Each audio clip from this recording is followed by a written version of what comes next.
안녕하십니까? 감사한 안식일 아침입니다. 한 주 동안 잘 지내셨습니까?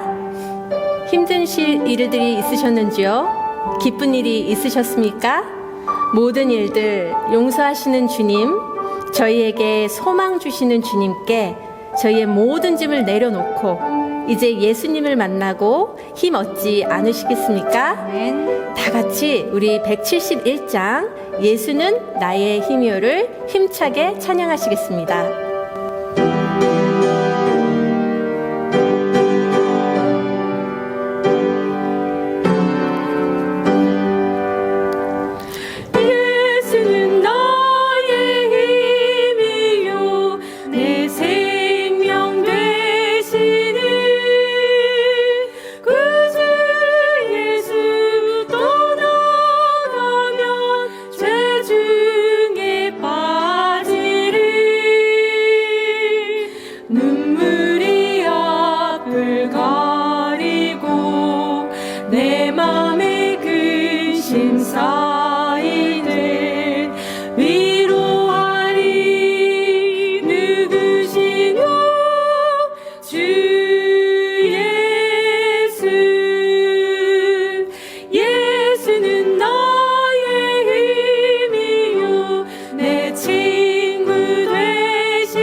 나의 기쁨의 주 예수에게 우리 의지하고 성령 하나님의 임재를 구하는 찬양, 불로 충만하게 하여 주시기를 바라며 220장 불길 같은 성령님을 다 같이 힘차게 찬양하시겠습니다.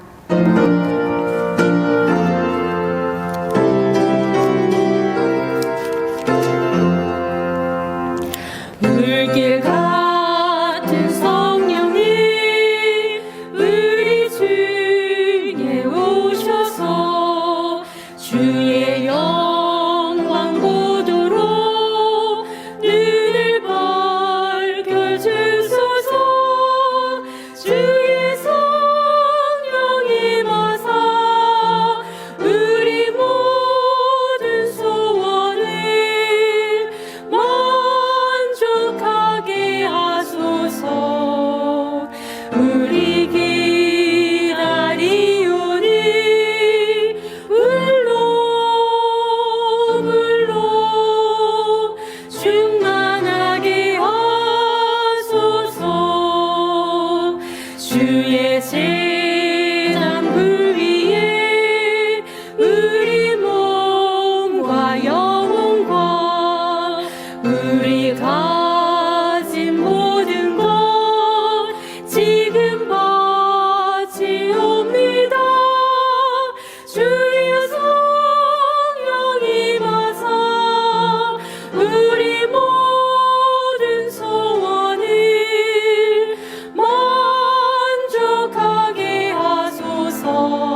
오라 우리가 여호와께로 돌아가자. 여호와께서 우리를 찢으셨으나 도로 낫게 하실 것이요 우리를 치셨으나 싸며 주실 것입니다. 사랑하는 서북교회 성도님들이시여, 오늘 우리가 하나님께로부터 멀리 떨어져 있다면 다시 하나님 앞으로 돌아가는 이 귀중한 안식일이 되기를 소망하며 예배를 시작합니다.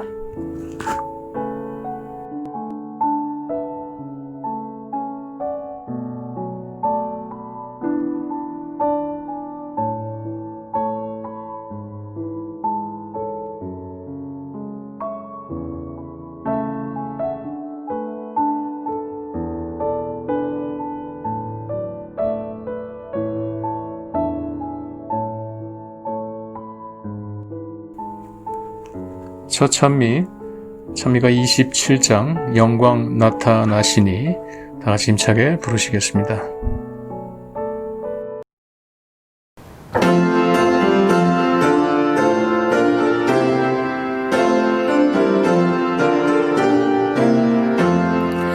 영광 나타나시니 주님 찬양하라.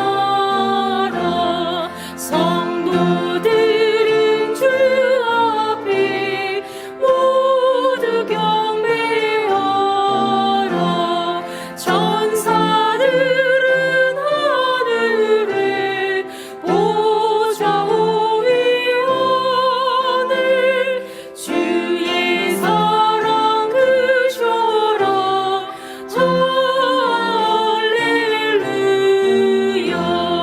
하늘이여 땅이여 서로 화답하라. 주의 기사 말하고 위엄 찬송하라.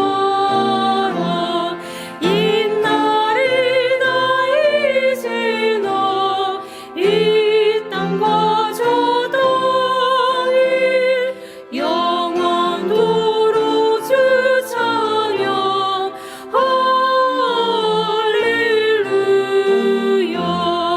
주의 자비 넘치니 모두 찬양하라.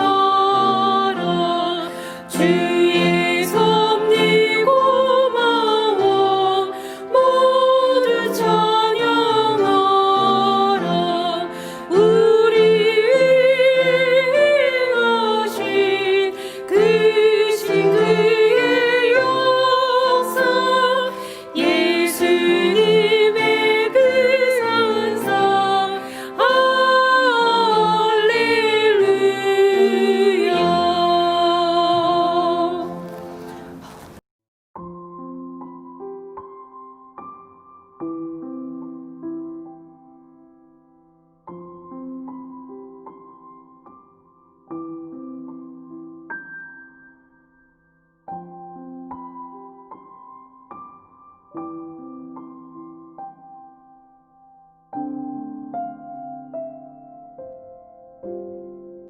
박준용 집사님께서 대표하여 기도하여 주시겠습니다.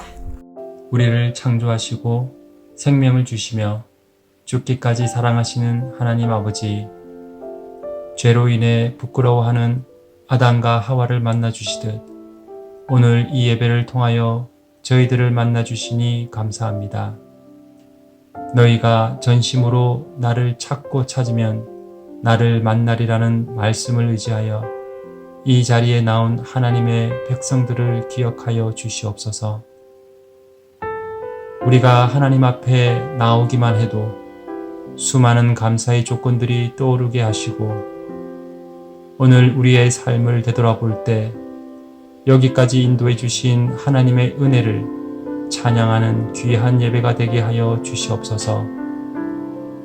감사함으로 바쳐진 예물들에 복에 복을 더하여 주시고 하나님의 뜻에 합당한 곳에 사용되어지기를 기도합니다. 이 시간 하나님의 말씀이 선포될 때 우리의 심령에 거룩한 성령님 함께 하심으로 저희 생애가 변화되고 저희의 가정이, 교회와 사회가 변화되는 하나님의 사랑이 우리의 마음에 역사하여 주시옵기를 예수님의 이름으로 기도합니다. 아멘.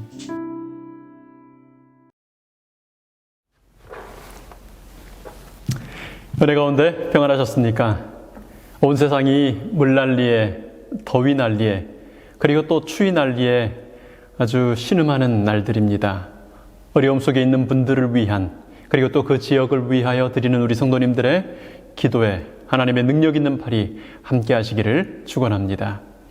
오늘 이 안식일은 열왕기상 3장의 말씀을 하나님의 지혜의 심판이라는 제목으로 함께 묵상하겠습니다. 열왕기상 3장을 여러분 읽어보시면 크게 두 가지 사건이 거기 소개가 되고 있습니다. 첫 번째 사건은 우리가 지난 6월에 함께 살폈던 기브온에서 일천 번제를 드리는 솔로몬, 그리고 그날 밤 꿈에 나타나셔서 소원을 이루어 주시는 하나님에 대한 그것이 한 가지 사건이고요. 이어지는 이제 열왕기상 3장의 두 번째 부분 후반부에는 두 창기, 몸을 파는 여자가 살아있는 한 아들에 대한 소유권을 주장하는 재판하는 장면이 나옵니다. 하나님께서 꿈에서 솔로몬에게 물었던 질문이 뭐였습니까? 내가 너에게 무엇인가 좀 해주고 싶은데 내가 원하는 것이 있으면 얘기 좀 해봐라 라고 하는 질문을 하나님께서 하셨습니다. 솔로몬이 마음에 있던 소원을 이야기하죠. 열왕기상 3장 9절 10절입니다. 누가 주의 이 많은 백성을 재판할 수 있사오리이까? 듣는 마음을, 지혜로운 마음을 종에게 주사 주의 백성을 재판하여 선악을 분별하게 하옵소서.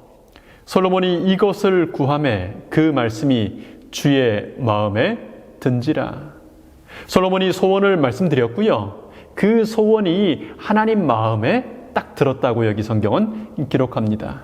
개역 한글 번역 성경에 보니까 이 같은 구절을 그 소원이 하나님 마음에 맞았다라고 번역하고 있습니다.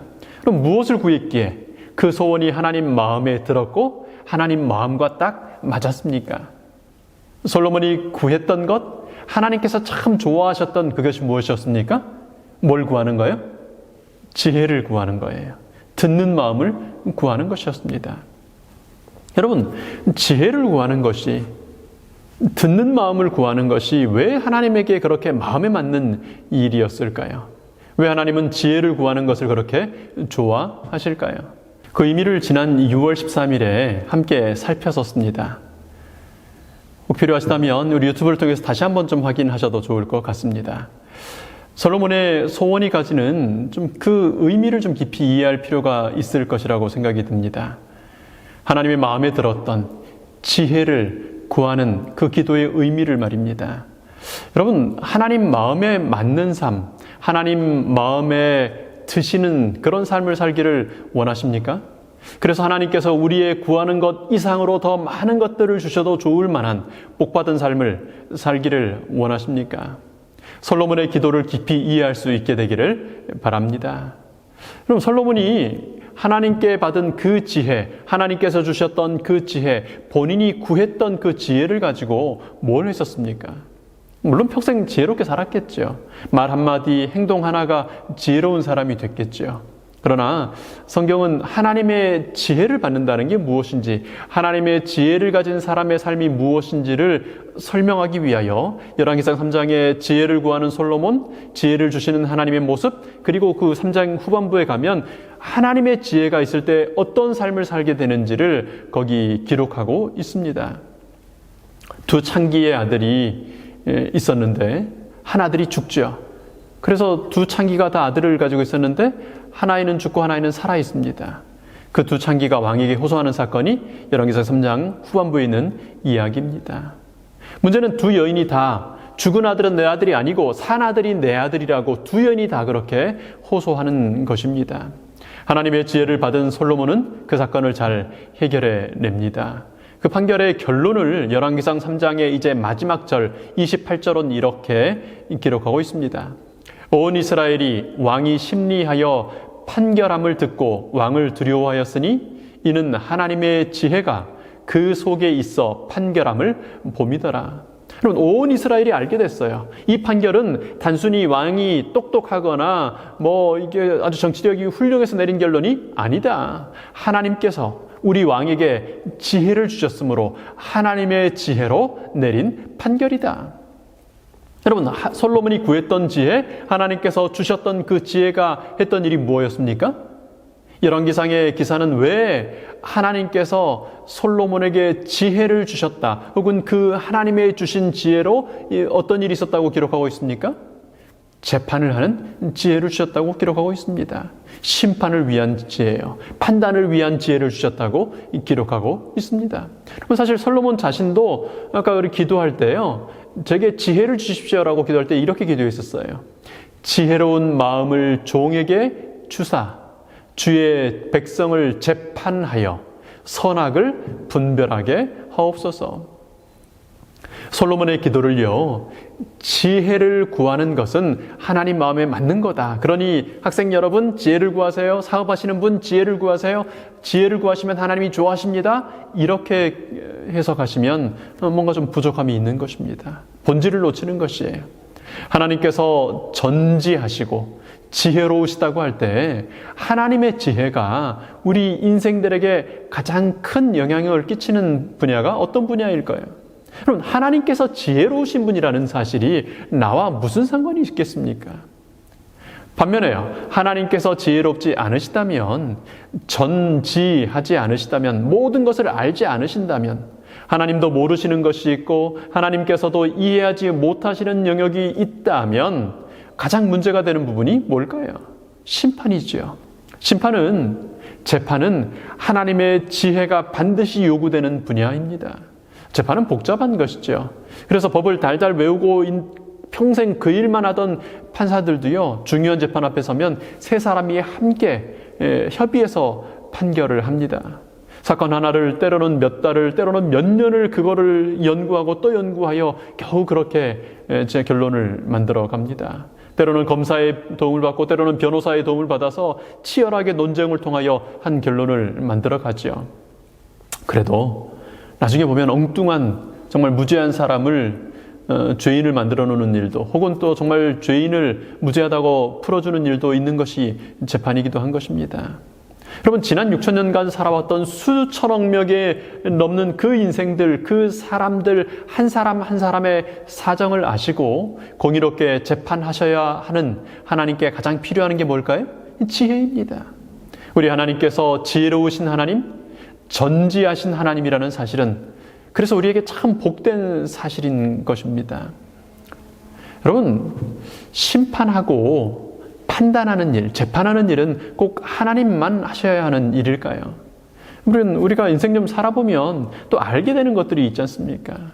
인생의 경험이 많으신 우리 특별히 어른들께는 인생의 경륜이라고 하는 그런 것들이 또 있습니다. 그러니 좀 판단할 수도 있는 거 아니겠습니까?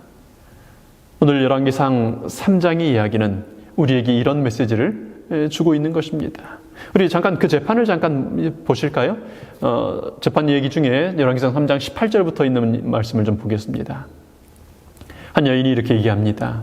내가 해산한 지 사흘 만에 이 여자도 해산하고 우리가 함께 있었고 우리 둘 외에는 집에 다른 사람이 없었나이다.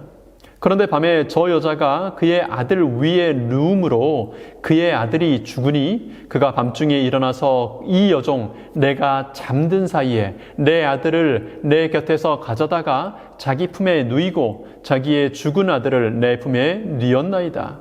아침에 내가 내 아들을 젖 먹이려고 일어나 본즉 죽었기로 내가 아침에 자세히 보니 내가 낳은 아들이 아니더이다 하매 다른 여자는 이르되 아니라 산 것은 내 아들이요 죽은 것은 내 아들이라 하고 이 여자는 이르되 아니라 죽은 것이 내 아들이요 산 것이 내 아들이라 하며 왕 앞에서 그와 같이 쟁론하는지라.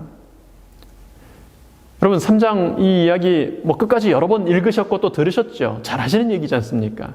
자, 그러면 어떤 여인이 거짓말을 하고 있는지, 어떤 여인이 진실을 얘기하고 있는지 아시겠습니까? 그래서 누가 거짓말하는 여자고 누가 참말하는 여자입니까? 도대체 산 아이의 어미는 누굽니까? 첫 번째 여인입니까? 아니면 조용히 있다가 반박하는 두 번째 여인입니까? 여러분, 상식적으로 대제국의 왕이 그 몸파는 두 창기들의 그 사정이나 들여보고 그 얘기 한참 하고 있는 게 상식적으로 좀 말이 안 되지 않습니까? 이상한 일이죠. 이 사건은 필시 그 전에 이미 동네에 있는 10부장이, 그 다음에 50부장이, 100부장이, 1000부장이 이미 살폈을 겁니다. 10부장이 해결 못하니까 50부장에게 보내고요. 50부장이 해결 못하니까 100부장에게 보내고요. 그 다음에는 1000부장에게 보내고요. 요즘 소위 말하는 대법원까지 가는데 판결이 안 되는 거예요. 그래서 이제 젊은 왕, 지혜롭다고 소문난 왕에게 이 사건을 가지고 온 것입니다. 심판이 하나님의 지혜의 영역에 속한 것이라는 사실은요, 판단이 대단히 어려운 일이라는 것을 말해줍니다. 우리 삶 속에 무엇인가를 판단한다는 거예요. 무엇인가를 심판한다는 거예요. 무엇인가를 결정한다는 것이 쉽지 않은 일이라는 사실을 우리에게 말해주는 것입니다. 아니요, 사실은 하나님의 지혜를 가지지 않은 사람이 진실을 판가름한다는 것은 불가능한 일입니다. 왜요? 우리는 유한한 시야를 가졌고요. 우리는 또 편견을 가졌어요. 그래서 그런 유한한 시야와 편견을 가진 사람이 진실을 안다는 건 불가능한 일이죠. 하늘의 천사들조차도요, 사단의 본성을 온전히 이해하고 죄를 완전히 파악하는 데까지는 십자가까지의 시간이 필요했고 십자가의 지혜가 필요했었습니다. 하물며 이 죄의 세상에 살면서 오래 살아도 100년도 제대로 못 사는 인생이야, 사람이야 말할 거 있겠습니까? 우리 조사에 의하면 사람이 다른 어떤 사람을 보고요, 저 사람 이런 사람이구나라고 평가하는데 얼마나 시간이 필요하겠습니까? 조사를 했더니 5분 정도면 될 것이라고 하는 것이 가장 높은 평균 시간이었습니다. 내가 저 사람 말하는 거 5분 보고, 저 사람이 처음 만나는데 옷 입는 거, 저 사람 말투, 저 사람 헤어스타일, 저 사람 뭐 이런 것 저것 보면 5분 정도 보고 있으면 저 사람이 이런 사람이구나라고 평가가 된다는 겁니다.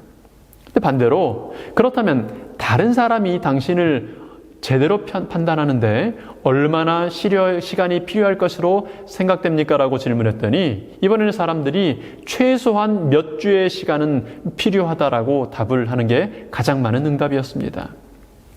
사람은요, 참 쉽게 판단하고 아주 성급하게 판단합니다.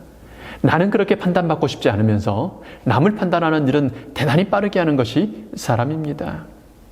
오늘 솔로몬의 기도, 그리고 두 창기의 재판의 이야기가 우리에게 전달해주는 중요한 메시지는 이것입니다. 하나님의 지혜 없이는 판단하지 말라는 것입니다. 하나님의 지혜로만 판단할 수 있음을 기억해라는 것입니다. 예수님께서 이렇게 명령하셨습니다. 누가복음 6장 37절에요. 비판하지 말라, 그리하면 너희가 비판을 받지 않을 것이요. 정죄하지 말라, 그리하면 너희가 정죄를 받지 않을 것이요. 용서하라, 그리하면 너희가 용서를 받을 것이요. 비판하지 말아라, 정죄하지 말아라. 그리고 대신 뭐 해라고요? 용서해라고요. 여러분, 가만히 생각해 보면요, 판단하지 않아야 하고 심판하지 않아야 될 이유는 아주 너무 명확합니다. 첫 번째로 우리는 과거를 모릅니다. 내 눈으로 봤다, 내 귀로 들었다고 하지만 우리의 눈과 우리의 귀는 우리 주변에 들려오는 모든 것들, 보이는 모든 것들 중에 특정한 부분만, 내가 원하는 부분만을 취하는 경향이 있다고 그랬죠. 자극에 선택적인 지각이 있다고 그랬습니다. 라디오를 계속 듣고 있어도요, 내가 아는 음악 들려옵니다. 강의를 쭉 듣고 있는데요, 내가 알고 이해할 수 있는 내용들이 주로 들립니다. 여러분, 미술관에 가서 그림 보신 기억이 있으시죠? 엄청나게 많은 그림이 있는데, 고등학교 때, 중학교 때 미술책에서 봤던 그림, 혹은 어디에선가 내가 좋아했던, 책에서 읽었던 누구에게가 설명을 들었던 그런 그림, 그런 작가의 그림들이 주로 눈에 들어오고 기억에 남습니다. 사람은요, 자기의 배경 지식과 자기의 사상에 의하여 보고 듣습니다. 그뿐 아니고요, 사람은 자기 뇌 속에서 기억을 조작해 버립니다. 그런 경험이 있으시죠? 어떤 사람이랑 얘기를 하고 있는데 저 사람이 그런 얘기를 한 적이 없을 것이 아주 확실한 것 같은데 이런 얘기를 합니다. 거 봐, 내가 전에 얘기했잖아. 그 사람이 사기꾼이라서 지금 거짓말을 하고 사기를 치려고 하는 게 아닌 것 같은데, 아니, 너무 확신하게 저렇게 얘기하는 거예요. 내 생각에는 분명히 저런 얘기를 안 했을 것 같은데요. 왜 그렇게 되냐면 사람은 어떤 상황 속에 들어가면요, 나의 지난 기억들을 순식간에 조작해 버립니다. 그래서 자기 자신까지를 속여버린다는 것이 심리학의 연구 결과입니다. 그래서 내가 그 얘기를 한 적이 전혀 없는데 순간적으로 내가 그 얘기 했다고 기억이 되는 거예요. 내가 그때 그 얘기 했잖아. 그때 내 말 듣지 그랬어. 사람은요, 과거를 모릅니다. 물론 현재는 더 모르죠. 저 사람이 인상을 쓰면서 나를 이렇게 다가와요. 지금 나한테 지금 기분이 나빠서 저 사람이 인상을 쓰고 있는 건지, 혹은 지금 여기 오기 바로 전에 부모님이 위도 가시다는 전화를 받고 그런 카톡을 받고 문자를 받고 마음에 걱정이 돼서 자기 혼자 고민을 하면서 인상을 쓰고 오는지 우리는 전혀 몰라요. 그리고는 쳐다보고는 저 사람 저렇다고 소설을 쓰는 경우가 있지 않습니까? 물론 우리는 미래는 아예 모릅니다. 그래서 사람은 판단하면 안 되는 것입니다. 우리는 이미 지나간 정확히 존재하는 과거도 모르고 지금 현재 일어나고 있는 현재도 모르고 앞으로 일어날 미래는 아예 모르니까요. 그래서 사람은 판단하면 안 됩니다. 사도 바울은 영감을 받아 이렇게 기록합니다. 로마서 14장 4절, 10절, 13절입니다. 남의 하인을 비판하는 너는 누구냐? 그가 서 있는 것이나 넘어지는 것이 자기 주인에게 있음에 그가 세움을 받으리니 이는 그를 세우시는 권능이 주께 있음이라. 내가 어찌하여 내 형제를 비판하느냐? 어찌하여 내 형제를 업신여기느냐? 우리가 다 하나님의 심판대 앞에 서리라. 그런즉 우리가 다시는 서로 비판하지 말고 도리어 부딪힐 것이나 거칠 것을 형제 앞에 두지 아니하도록 주의하라. 우리가 판단하고 심판하지 말아야 할 정말 중요한 이유가 여기 있습니다. 이 세상에 있는 모든 사람들은요, 하나님께 창조함을 받았고 하나님께서 구원하기를 원하시는 하나님의 구원의 대상이라는 사실입니다. 우리 모두는 하나님의 사랑의 대상이라는 사실 때문입니다. 물론 끝까지 거절하고 끝까지 하나님을 떠나가고 그래서 하나님과 상관없이 멸망 중에 죽어갈 사람들이 굉장히 많은 것은 사실입니다. 그러나 우리는 끝까지 누가 알곡인지, 누가 가라지인지, 누가 어떤 변화를 겪을 것인지 우리는 알 수 없습니다. 사울왕처럼요, 겸손하고 쓰임받는 사람으로 시작했다가 그렇게 비참한 인생을 맞는 사람들도 있을 겁니다. 그러나 또 다른 사울처럼 박해자여 율법주의자였으나 예수님을 그렇게 거절하는 사람이었으나 예수님 만나고 예수님의 사도로 변함을 받을 사람이 될 줄을 누가 알았겠습니까? 여러분, 누가 처음에 그 박해하는 사울을 보면서 그가 나중에 바울, 이 성경의 위대한 대사도가 될 것이라고 상상을 했겠습니까?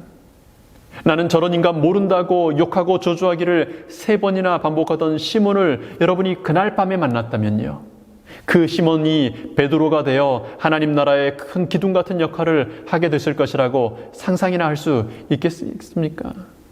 왕국의 수적 변화, 광야에서 양이나 치는 노인이 이스라엘의 위대한 지도자 모세가 될 수 있을 것이라고 누가 그 광야의 목동들 중에 그렇게 생각했었겠습니까? 우리는, 사람은요, 하나님께 속한 하나님의 종입니다. 서 있는 것도 넘어지는 것도 주인이신 하나님께 달린 사람들이란 말입니다. 그래서 우리는 정말 모릅니다. 하나님께서 사람을 어떻게 변화시키실지, 하나님의 계획이 얼마나 드라마틱하고 하나님의 능력이 임할 때 사람이 어떻게 변화될지 우리는 아무도 모릅니다. 그러므로 우리는 판단하는 일을 멈춰야 합니다. 나 자신에 대해서요, 내 배우자에 대해서요, 판단하는 일을 멈춰야 합니다. 오직 성령 하나님을 통하여 주시는 하나님의 지혜를 구해야만 합니다. 여러분, 아무리 위대해 보이고 아무리 대단해 보여도 하나님 손에 붙들려 있지 않으면 아무것도 아니라는 사실을 우리는 인식해야 합니다. 반면에 아무리 별 볼 일 없어 보이는 사람이나 단체라도요, 하나님 손에 붙들리면 온 세상을 소욕해 할, 온 세상을 뒤집어 놓을 능력 있는 그런 사람이고 그런 단체일 수 있음을 우리는 또한 겸손히 인정할 수 있어야 하는 것입니다. 여러분, 그것이 겸손입니다. 겸손은 내가 못한다고 나를 낮추는 것이 아니고요. 내가 판단하지 않는 것입니다. 판단하는 내가 사라지는 것이 겸손입니다. 재판은 하나님의 지혜에 달려 있다고 인정하는 것입니다. 저는 못합니다. 저는 부족합니다. 저는 아무것도 아닙니다. 이게 겸손이 아니고요. 그것은 지독한 교만일 수 있는 것입니다. 하나님 앞에서 참된 겸손은 하나님께서 때가 되시면 하나님의 방법으로 하실 것이라는 사실을 인정해 드리는 것입니다. 여러분, 지혜를 구하던 솔로몬의 이야기가 우리에게 가르쳐주는 것은 이런 것입니다. 재판하기를 멈추라고요. 나 스스로 심판자가 되는 것을 멈추라고요. 나 자신의 주인이 되지 말라고요. 그 사람의 주인이 되지 말라고요. 내가 그 사람이랑 결혼했다고, 내가 그 사람을 낳았다고, 내가 그 사람이랑 몇 년 동안 알았다고 그 사람의 주인이 되려 하거나 그 사람의 심판자가 되려고 하지 말라고 하는 것입니다. 하나님께서 주인이시고 하나님께서 재판자가 되신다는 사실을 인정해 드리라고 하는 것입니다. 여러분, 때로는 하나님의 지혜를 따르는 것이 미련해 보일 수 있습니다. 아니, 왜 저 먹음직하고 보암직하고 정말 지혜롭게 할 만큼 탐스러운 저 열매를 먹지 말아야 된다는 말인가? 아니, 왜 피비린내 나는 재물을 드려야 된다는 말인가? 아니, 왜 하필이면 배를 산꼭대기 위에다 지으라는 얘기인가? 아니, 왜 전도할 대상도 많고 내가 이 익숙해서 뭔가를 할 수 있는 이 갈대아 우르를 떠나야 한다는 말인가? 아니, 왜 이미 태어난 이스마엘 저 멀쩡한 애를 놔두고 자꾸 다른 애를 기다리라고 한다는 말인가? 어이구, 저 제대로 배우지도 못한 12명, 사회에서 인정도 못 받는 저 12명을 가지고 뭘 어떻게 시작해 보시겠다는 말인가? 여러분, 하나님의 지혜 중에 사람이 처음부터 짐작이라도 하고 이해할 수 있었던 일이 몇 가지나 되겠습니까? 여러분, 그러므로 다만 하나님의 지혜를 구하시게 되기를 바랍니다. 하나님의 가능성을 인정하시게 되기를 바랍니다. 하나님께서만 아신다고요. 하나님의 가능성을 기대하고 바라보면서요.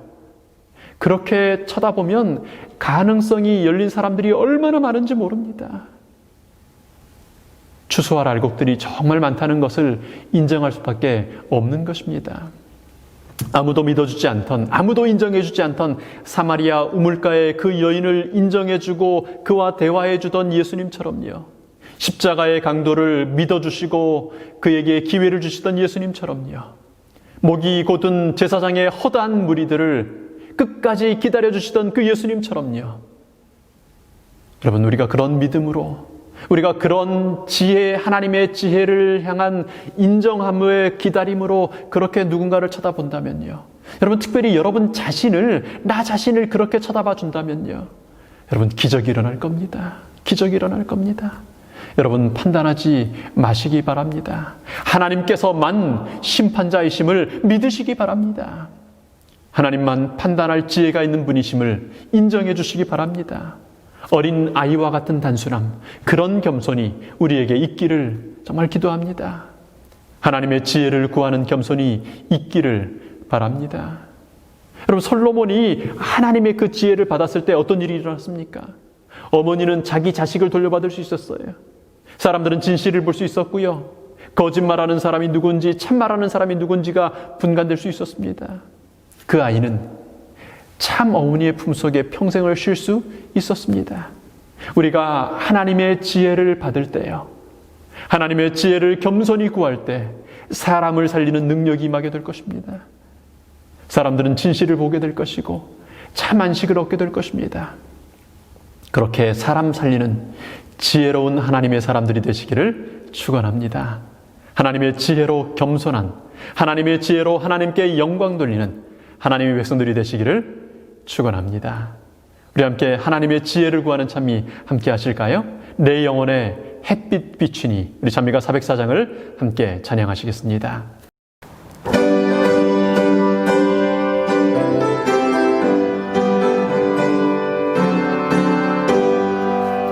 내 영혼에 햇빛 비치니 영화롭고 찬란해.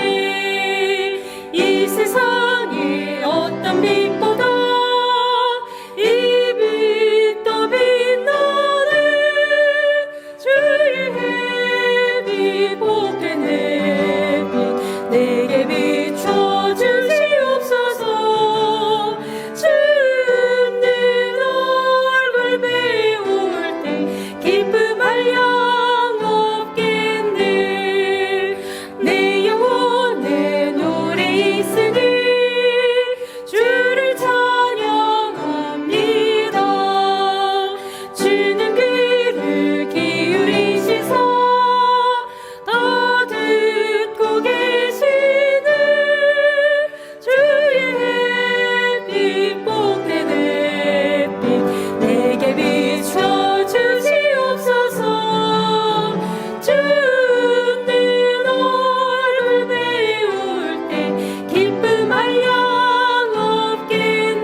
아버지 하나님, 지혜의 하나님, 전지하신 하나님 감사합니다. 하나님이 솔로몬의 이야기를 통하여 우리가 어떤 지혜를 구해야 하는지를 깨닫게 하시며 우리가 어떤 지혜의 이끌림을 받을 수 있는 존재들임을 알게 하시니 감사합니다. 하나님, 저희들 겸손케 하여 주시옵소서.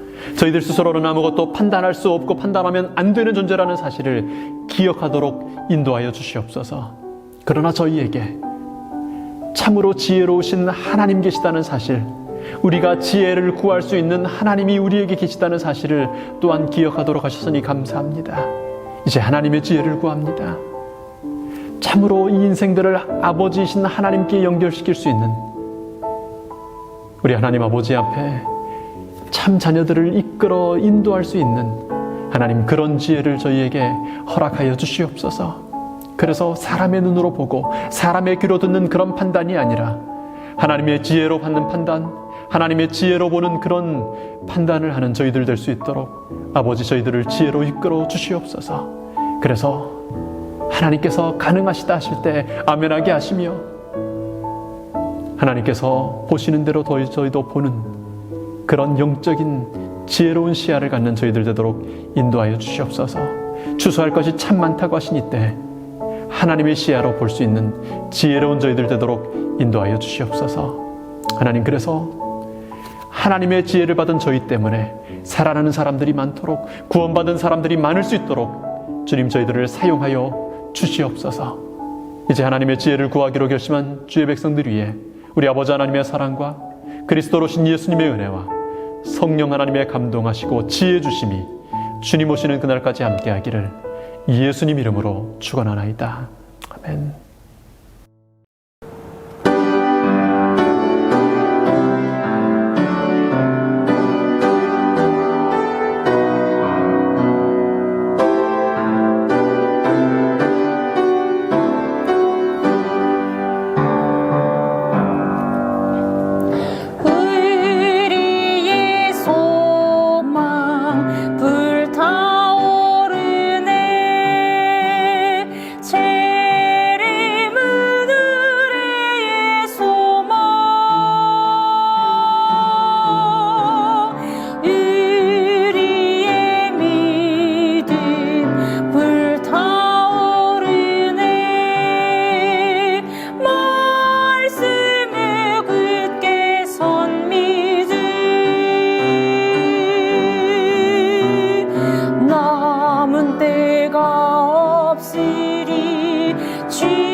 맑은 안식일로 한 작은 소년이 산과 들을 지나서 산보를 갔어요.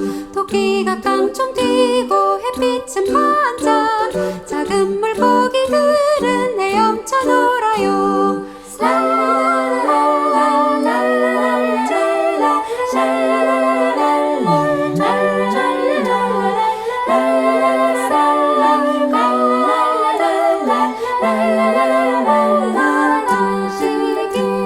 햇살에 반짝이는 꽃들과 나무들, 지저귀는 새들과 뾰로롱 병아리, 모두가 입을 모아 속삭이는 말, 사랑의 하나님은 너를 참 사랑해.